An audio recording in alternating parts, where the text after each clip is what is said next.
Podcast. Le très honorable Jean Bardin présente...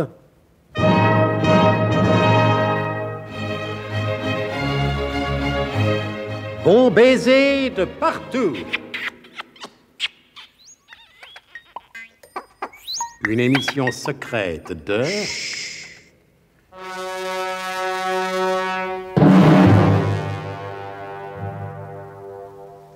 Donc, le révérend père Podmurch monte à bord de la reine de Sabag qui vient d'accoster à Dubrovnik. Il cherche Nicolas le roi d'Aix sur le navire et il le trouve sur le pont supérieur devant la porte de l'appartement de luxe numéro 1. Vous m'excuserez de ne pas faire un résumé plus détaillé, mais j'ai hâte de connaître la suite. N'est-ce pas, mon colonel? Je vous ai déjà dit que depuis l'événement, tout m'était égal. Et vous ne voulez toujours pas nous dire de quel événement il est question? Pour l'instant, ça ne regarde que moi. Bien.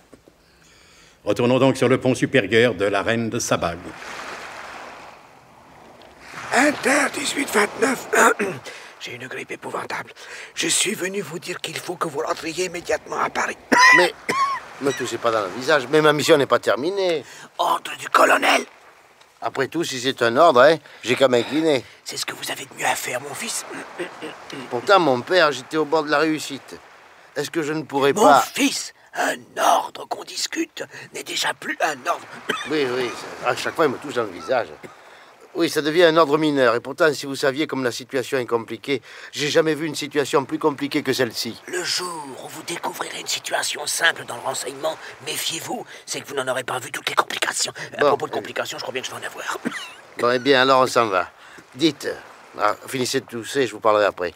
Vous savez qui est enfermé sous bonne garde, la nôtre, à l'intérieur de cette cabine de luxe? Mais comment le serais-je débarqué à Dubrovnik il y a quelques heures à peine? Le gars qui est là derrière, c'est le professeur, tenez-vous bien, Slalom Jérémy Ménère-Lâche. Essayez, il me tousse encore dans le visage. Qu'est-ce que vous dites? Je dis que le gars qui est enfermé dans cette cabine, c'est le professeur Slalom Jérémy Ménère-Lâche. Vous en êtes sûr? Sûr et certain. Quand il a dit un mot bien français, car il faut vous dire, à l'intérieur, ils parlent tous anglais. Quand il a prononcé ce mot, je l'ai reconnu. Attendez, mais ça change tout. Il faut aviser immédiatement le colonel. Depuis la disparition du professeur, le colonel est comme fou. Oh, vous ne le reconnaîtriez pas. Ah, ça y est, Mais c'est pas une normal. pastille. Non, j'ai pas de pastille. J'ai bien des dates fourrées, Non, mais... merci. Nous n'avons même plus le droit de prononcer le nom de professeur devant lui. Et quand il faisait allusion à sa disparition, le colonel disait l'événement, sans préciser davantage. Pourquoi? Le professeur a disparu? Mais naturellement, puisque vous dites qu'il est dans cette cabine. C'est donc qu'il a disparu de la base secrète. Mais vous êtes bien certain que c'est lui. Il ne faut pas donner de fausse joie au colonel. Oh, le pauvre, il en mourrait. Dites, est-ce que vous parlez anglais, mon père? Écoute, je ne vois pas le rapport, mais ma réponse sera yes.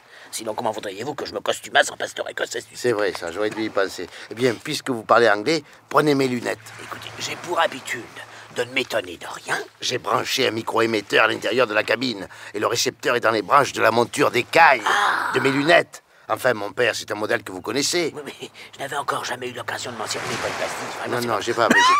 Attention. Oh. Éloignez-vous un peu.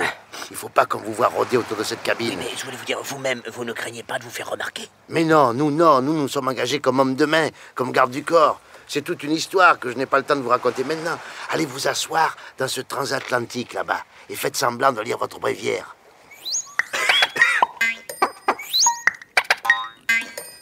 Zorbeck, les heures passent et vous n'avez toujours pas trouvé de solution pour monter à bord de la reine de Sabag. Fermtag, vous pourriez m'aider au lieu de me critiquer. Je vous ai proposé plusieurs plans, vous les avez tous rejetés. Mais ils sont inapplicants. Vous ne voulez pas les appliquer parce que ce n'est pas vous qui avez eu l'idée.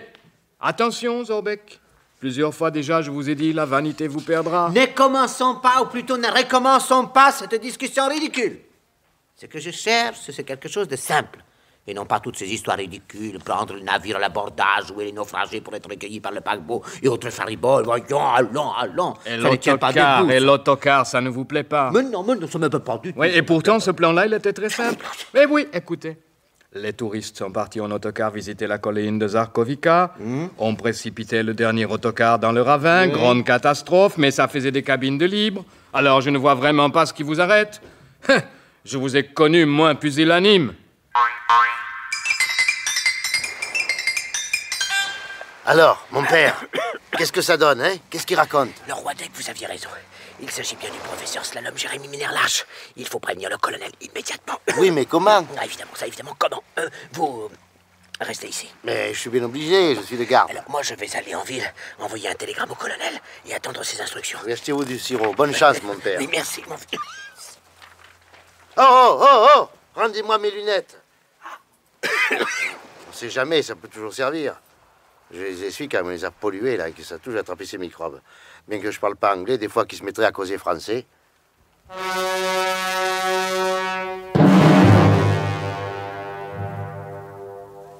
Zorbeck, faites ce que vous voudrez, mais moi, je vais à l'agence de voyage retenir une cabine. Ils vous répondront comme à Venise qu'il n'y a plus une cabine de libre pour cette croisière. Oui, eh bien, moi, je leur répondrai que je suis prêt à attendre le dernier moment pour savoir s'il y a une défection. Et moi, je suis sûr qu'il y aura une défection, puisque je ferai sauter l'autocar. Ferme ta gueule, je vous interdis de faire sauter cet autocar. Oh, vous devenez sentimental, Zorbeck.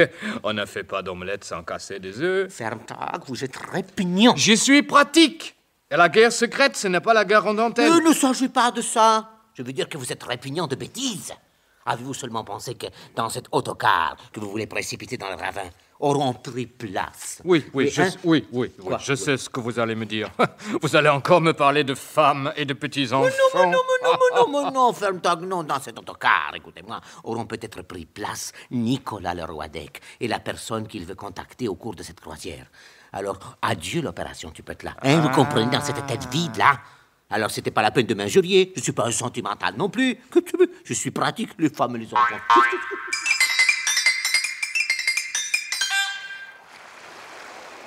Bien, messieurs. Tout va bien, patron. Tout à l'heure, je vous ai vu par le hublot bavarder avec un homme. Qui était-ce?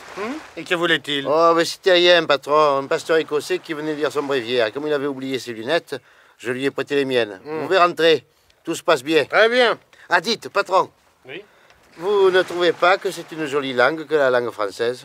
Oui, naturellement, que c'est une jolie langue. Moi, je trouve qu'elle permet des tas de nuances qu'on ne peut pas obtenir dans les autres langues. Tenez, l'anglais, par exemple. C'est pratique, bien sûr. Surtout pour ceux qui le parlent. Mais c'est tout de même moins riche que la langue française. Mais pourquoi me dites-vous ça? Moi, pour rien, patron, pour rien. C'est en discutant tout à l'heure avec le pasteur écossais que l'idée m'est venue comme ça. À bientôt, hein. Et buvez pas trop. Ça détraque l'estomac.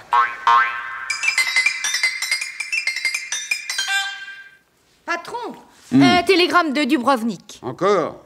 Mais patron, c'est le premier télégramme que nous recevons du révérend père Podmurge. J'avais déjà téléphoné en arrivant à l'aéroport. Mais vous ne le lisez pas? Lisez-le moi, voulez-vous? L'événement se trouve à bord de la reine de Sabag, attend instruction. Ouais, c'est son intérêt. Déjà ce matin, il m'a cassé les pieds pour m'annoncer en long et en large que Zorbeck le Gras et Willem Fertag étaient à Dubrovnik. Et ben maintenant, ils sont à bord de la reine de Sabag. Bon voyage et bon vent. Qu'est-ce que vous voulez que ça me foute? Mais patron, le révérend père ne parle ni de Zorbeck le Gras, ni de Fermtag. Bon, relisez-moi ce télégramme, s'il vous plaît. Depuis l'événement, je suis tellement distrait. L'événement? Non, ne me parlez plus de l'événement, lisez-moi le télégramme. Mais patron, c'est ce que je fais. Le télégramme commence ainsi, l'événement se trouve à bord. Donnez-moi ça. Tiens, voilà du Bouddha. Entrez. Qu'est-ce que vous voulez, un petit dentifrice? Mon colonel, c'est à propos de l'événement. Vous ne pouvez pas dire l'enlèvement du professeur Slalom Jérémy Ménère-Lâche? Qu'est-ce que c'est encore que ce vocabulaire ridicule? L'événement. Oh, mon colonel, vous me parlez durement parce que je suis né à la Guadeloupe, moi.